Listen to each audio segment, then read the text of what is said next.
दोस्तों नमस्कार, मैं हूं आपके साथ आदित्य शुक्ला। देश के नेताओं को सत्ता से इस कदर ललक हो गई है कि वो सत्ता की मठाधीशी के लिए कोई भी दांव पैतरा छोड़ना नहीं चाहते हैं।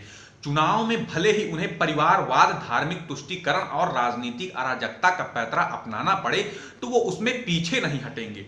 और लोकतंत्र की बात करने वाली बड़ी बड़ी पार्टियां जो लोकतंत्र का दमखम भरती हैं, आखिर उन पार्टियों में कितना लोकतंत्र है, आज इसी का विश्लेषण हम आपके सामने करेंगे।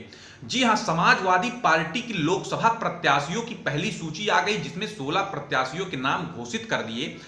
देखते हैं उसमें कितना लोकतंत्र है और कितना धार्मिक राजनीति जातीय समीकरण बैठ रहा है। जी हां, फिलहाल तो हम बात करने वाले हैं परिवारवाद की।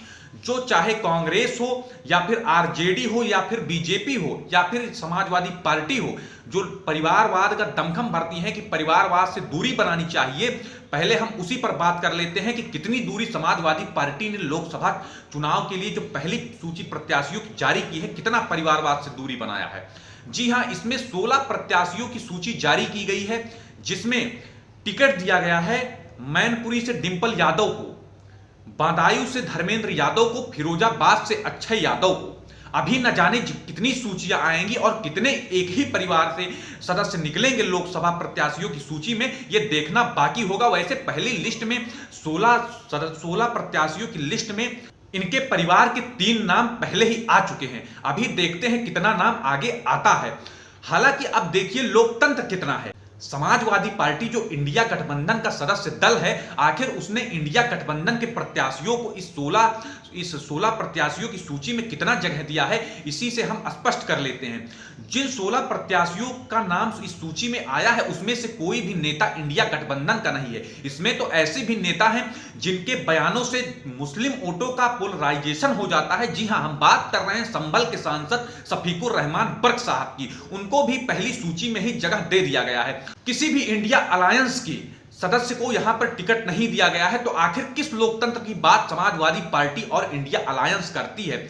आखिर हम कह सकते हैं कि सभी प्रदेश की पार्टियां, जो क्षेत्रीय पार्टियां हैं, अब कहीं ना कहीं कांग्रेस पार्टी को उनकी राजनीतिक हैसियत दिखाने लगी हैं। क्योंकि कांग्रेस पार्टी जो एक समय उत्तर प्रदेश में सत्ता में हुआ करती थी आज से 32 वर्षों के पहले, तो वहीं पर आज उसके पास विधानसभा में मात्र 2 सीटें हैं और लोकसभा में मात्र 1 सीट है। इस बार मानो रायबरेली भी बचाना मुश्किल हो जाएगा। अमेठी की तो बात ही छोड़ दीजिए, क्योंकि इस बार रायबरेली की सीट पर भी खतरा मंडरा रहा है। जिस प्रकार से भारतीय जनता पार्टी ने 2019 में अमेठी का किला फतेह किया था, लग रहा है इस बार रायबरेली का भी किला इनका ढह जाएगा कांग्रेस पार्टी का।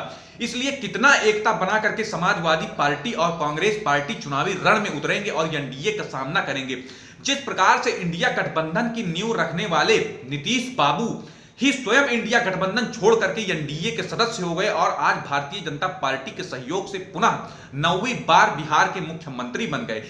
जिस व्यक्ति ने इंडिया अलायंस की नींव रखी, जो वही व्यक्ति जब अलायंस छोड़ करके चला गया, तो अब अलायंस की बात ही क्या करनी। क्योंकि दूसरी तरफ भी हमको कुछ झलक दिखती हुई नजर आ रही है।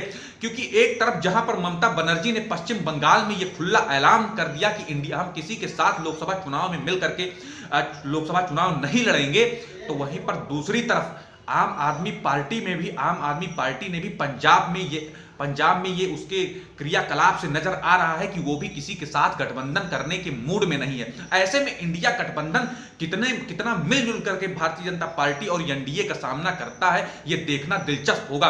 क्योंकि एक आकलन ये भी आ गया है कि अब उत्तर प्रदेश में मात्र कांग्रेस को 11 सीटें मिल रही हैं। देखते हैं अभी लास्ट तक कितना सामंजस्य बैठता है, यह देखना बाकी होगा। इसी प्रकार के विश्लेषण के लिए आप हमारे चैनल राजनीतिक विमर्श अवश्य सब्सक्राइब करें। नमस्कार।